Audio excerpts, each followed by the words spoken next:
Bienvenidos, es un gusto estar de nuevo con ustedes en nuestra cita de cada semana para presentarles un invitado y un tema de actualidad. Hoy vamos a hablar de asuntos económicos y sociales y por extensión, inevitablemente en vista de todo lo que se está viviendo en el país, de asuntos políticos, porque todo esto está relacionado. Ustedes saben lo que viene sucediendo en Colombia desde el pasado 28 de abril, los efectos que esto ha tenido en todos los campos, y de eso entonces vamos a hablar hoy con el gerente seccional de la ANDI, el gerente de la Asociación Nacional de Empresarios aquí en el departamento de Antioquia, Alejandro Olacha. Señor gerente, es un gusto saludarlo.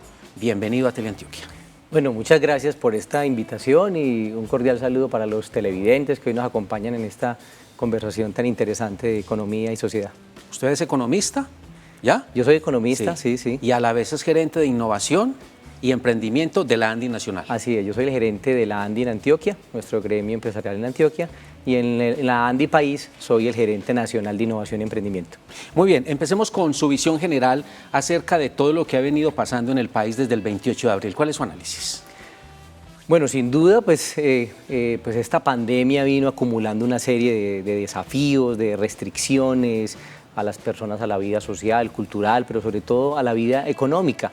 Y todo eso vino deteriorando ya unos índices de pobreza en nuestro país que ya venían bastante, digamos, débiles de alguna forma, y la saturación de las unidades de cuidados intensivos, la imposibilidad de crear nuevos puestos de trabajo con unas tasas de desempleo pues, que llegaron a estar por encima del 25, han bajado por supuesto, y toda esta presión social pues, ha llevado pues, a estas manifestaciones de los ciudadanos, a hacer reclamaciones, que por supuesto muchas de ellas, uno podría decir pues, que casi todas sin duda son desafíos que tenemos como nación, que tenemos que construir y que tenemos que trabajarlos, pero la forma como se han venido afrontando esas manifestaciones, sobre todo las expresiones en términos de los paros y los bloqueos, pues ha venido siendo un elemento muy difícil para la actividad empresarial de los emprendedores, de los micros, de los pequeños empresarios, con grandes afectaciones.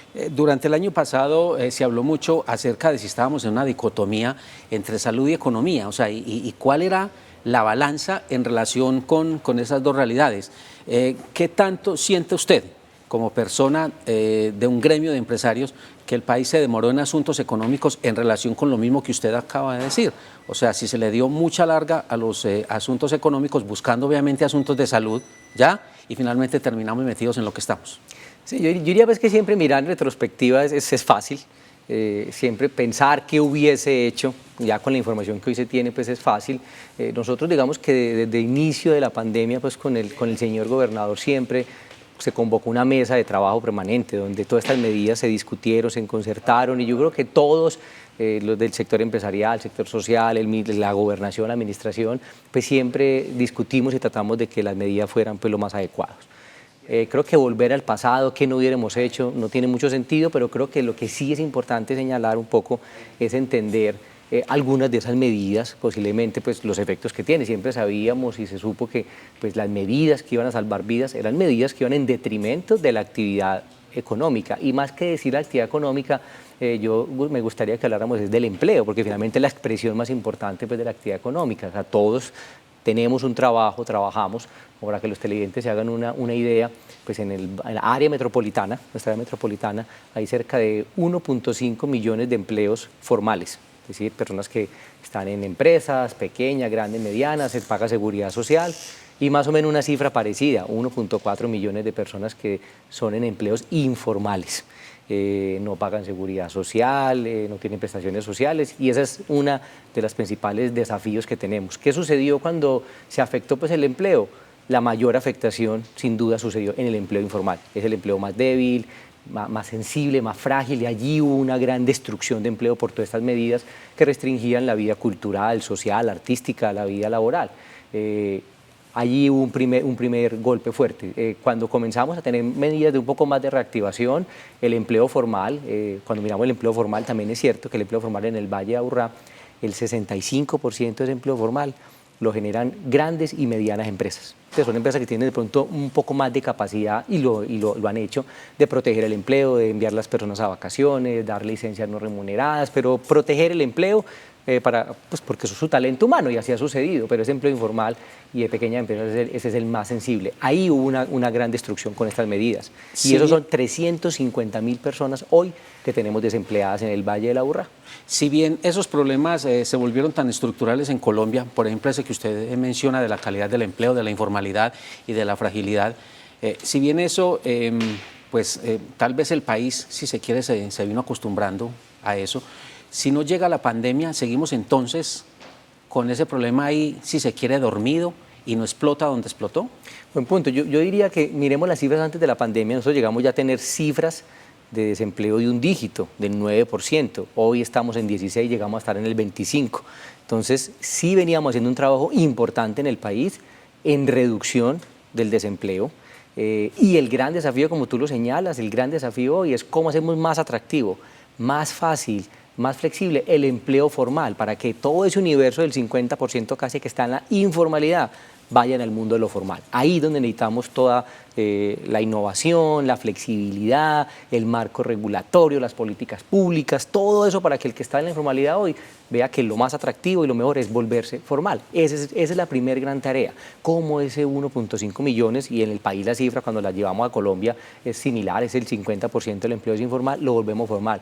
Y luego, por supuesto, pues la gente que está en el desempleo, esa tasa tan alta del 18-19%, ¿cómo le conseguimos un empleo? Que por supuesto, ojalá sea formal. El asunto de la salud, ya en el punto a donde hemos llegado con las decisiones nacionales y locales de reactivar, el asunto de la salud, ¿cómo lo ve usted? Obviamente no le estoy preguntando a un médico, le estoy preguntando a un economista, y lo digo desde este punto de vista, porque obviamente se han ampliado las unidades de cuidados intensivos, se ha llegado a un punto donde se le dice a la gente cuídese, pero ya no parece posible que hubiera más espacio para seguir ampliando unidades de cuidados intensivos y recibiendo gente, sino que parece que el autocuidado es la norma porque la economía no aguanta más. Sí, no, sin duda, como lo señalas. Y ahora que decías qué cosas del pasado uno hubiese cambiado, y yo antes diría al contrario, o sea, qué cosas del pasado debemos seguir insistiendo que siguen siendo lo mismo. Es decir, después de 16 meses, creo que ya todos los ciudadanos tenemos que tener súper claro que el 90% de que no nos dé COVID está en nosotros mismos,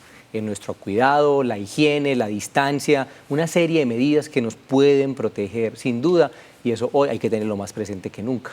Dos, también comenzó la vacunación, ya hemos avanzado y ya los grupos más vulnerables, que fue por los cuales iniciamos pues con los aislamientos severos, pues ya hay una tasa de vacunación muy alta, mayores de 80, 70, gente con comorbilidades, es decir, las personas más vulnerables de la sociedad frente al virus ya también están vacunadas, eso va avanzando y sin duda pues todavía seguimos teniendo cifras de letalidad muy importantes, seguimos en ese tercer pico y ahora que comenzamos a reactivar otras actividades que estaban pues muy aporreadas y que es necesario reactivarlas, comercio, vida nocturna, arte, cultura, recreación, deben ser pues con los mayores protocolos de seguridad, como se ha hecho en otras actividades empresariales que lo han venido desarrollando, pero sobre todo siempre el buen comportamiento de las personas, porque esa bomba social, como señalábamos, una forma importante y una respuesta tiene que ser que las personas recuperen sus libertades, no solo económicas, sino sus libertades también sociales, culturales, artísticas, que hoy en día no las tienen, de la mano del cuidado y de la mano de seguir avanzando rápidamente en la estrategia de vacunación del país.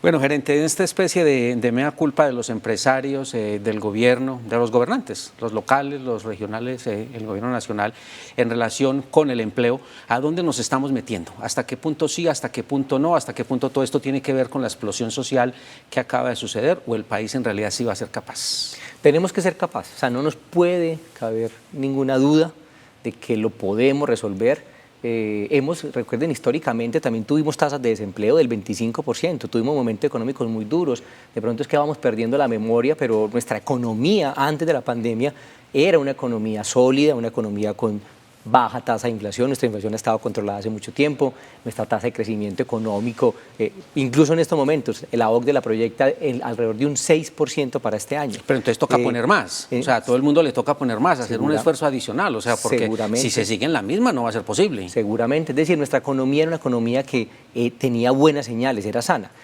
Como señalamos ahora, sin duda, todos estos desafíos históricos sociales alrededor de muchas acceso, igualdad, oportunidades, tenemos que seguir trabajándolo y como tú señalas, llevar más al mundo de la formalidad, que es el mundo donde pagamos impuestos, donde soportamos la seguridad social, la salud, las pensiones, allí donde debemos tener el grueso y por supuesto, como lo señalas, pues en este momento tan importante, poder pasar la página, poder avanzar nos implica más solidaridad, aportar más para poder este rezago que tenemos, poderlo resolver y generar más oportunidades y sin duda la mejor oportunidad para las personas, el mejor subsidio es un buen empleo. ¿Los empresarios tienen voluntad en este sentido, o sea, de la normatividad que existe, de las posibilidades jurídicas que hay en el país, de poder entregar más en este sentido? Estoy hablando de empleo, o sea, sin necesidad de pedir más, sin decir más, señor gobierno haga esto, señor Congreso haga esto. Mire, eso es muy importante porque casi todas las propuestas terminan devolviéndose al gobierno deme para yo hacer. Nosotros particularmente acá en Antioquia y los empresarios antioqueños pues hemos venido comprometidos con la creación de empleo en dos dimensiones. Una ha sido proteger los empleos en esta coyuntura, incluso en estos momentos tan complejos de los bloqueos, que ahora seguramente hablaremos un poco de eso, que han sido incluso más dramáticos para muchas empresas que la misma pandemia. Y hay un desafío que es cuidar el empleo actual. Pero segundo, hemos creado iniciativas como es la Alianza Empresarial por la Generación de Empleo Joven y Mujeres, una iniciativa que nació por Antioquia, con fama, hoy ya tiene más de 60 empresas que lo que están haciendo es sumarse a esa iniciativa con el compromiso de crear unos nuevos puestos adicionales de trabajo, sobre todo para ese grupo poblacional, que son jóvenes y mujeres, que es donde está el mayor nivel de desempleo, con tasas cercanas al 30% para el Valle de la Burra, porque no tienen experiencia, y allí tenemos un esfuerzo y una meta muy bonita, muy importante, por lo menos crear 3.000 nuevos empleos para estos jóvenes. Ojalá sean más, pero es un compromiso con recursos propios de los empresarios. Muy bueno que lo dices porque, claro, cada empleo de estos, cada puesto de trabajo es un salario que una empresa debe pagar y eso pues, son unas cifras importantes. Gerente, perdóneme, cumplimos con una pausa a esta hora y ya seguimos hablando de economía y de asuntos sociales y políticos.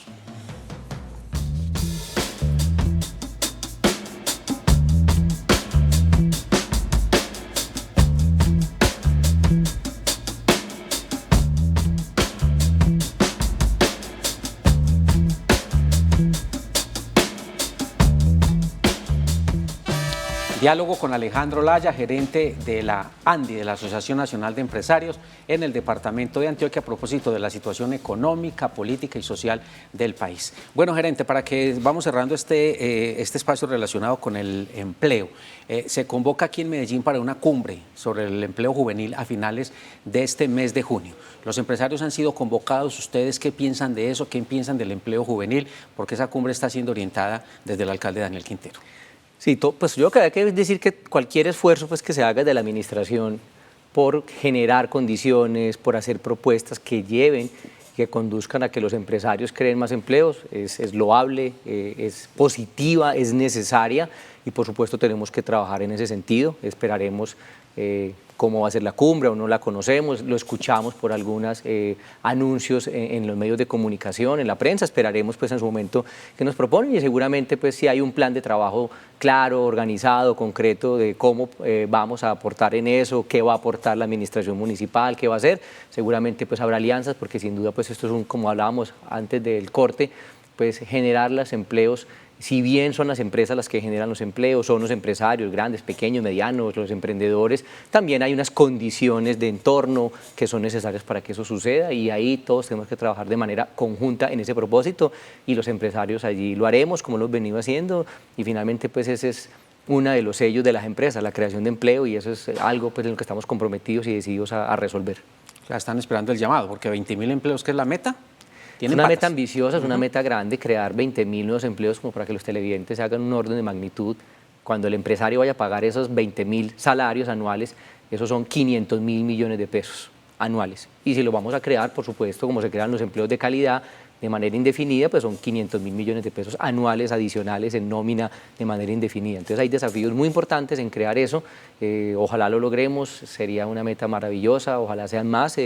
Pero esa es la dinámica de la economía, si la economía lo permite, funciona y podemos trabajar, creo que podemos hacer muchas cosas por esta área metropolitana, sin duda.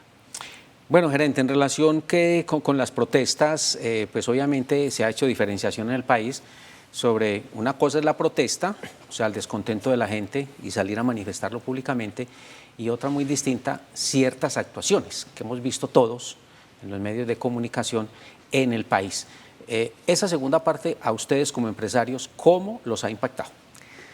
Sí, una muy buena pregunta porque, mire, incluso pues, la pandemia nos tenía pues, arrodillados a todos en nuestra vida personal, también a la vida empresarial, pero de alguna manera empezamos a descifrar cómo trabajar, con restricciones, con cierres parciales, fines de semana y siempre teniendo algo de actividad y haciendo, pues como se dice, haciendo magia y maromas para que las empresas pues, sigan funcionando. Muy difícil, con muchas dificultades, muchas afectaciones. Pero llegaron las protestas que son bien, que son legítimas. Creo que eso pues sin duda no nos puede quedar duda que protestar o expresar nuestras diferencias y peticiones de una manera ordenada es necesario en una democracia, pero con ella llegó una expresión que sí no es aceptable, que son los bloqueos a las vías. Los bloqueos, sobre todo en el Valle del Cauca, que es donde hay mayor afectaciones, el puerto de Buenaventura, a las vías, y eso ha sido mucho más dramático para las empresas. Este fin de semana, precisamente, realizamos un estudio en la ANDI para los empresarios, y miren las cifras, el 82% de los empresarios de Antioquia, del Valle de Aburrá, han tenido afectaciones entre graves o importantes debido a los bloqueos. 82% de los empresarios de Antioquia. Es una cifra muy grande. Algunos datos para que se haga un orden de magnitud. Por ejemplo, el 49% de los empresarios del Valle de la Aburrá han tenido que cerrar parcial o permanentemente algunos días las plantas de producción por no tener una materia prima que está atrancada en el puerto de Buenaventura, por no tener un insumo que está perdido en una vía porque está cerrada o porque no hay cómo movilizarla. O sea, la cadena logística del país se ha roto, se ha interrumpido y esto ha afectado a todas las empresas manufactureras, comercializadoras, de todo tipo de elementos. El 76% de las empresas del Valle de la Aburrá han tenido que reducir su producción debido a los bloqueos y el 82% han experimentado reducciones en las ventas. Si las empresas no venden y producen menos, ¿eso qué significa eventualmente? Grandes dificultades para poder conservar los empleos, generar nuevos empleos, que es nuestro principal desafío social hoy. Los bloqueos bloquean el empleo.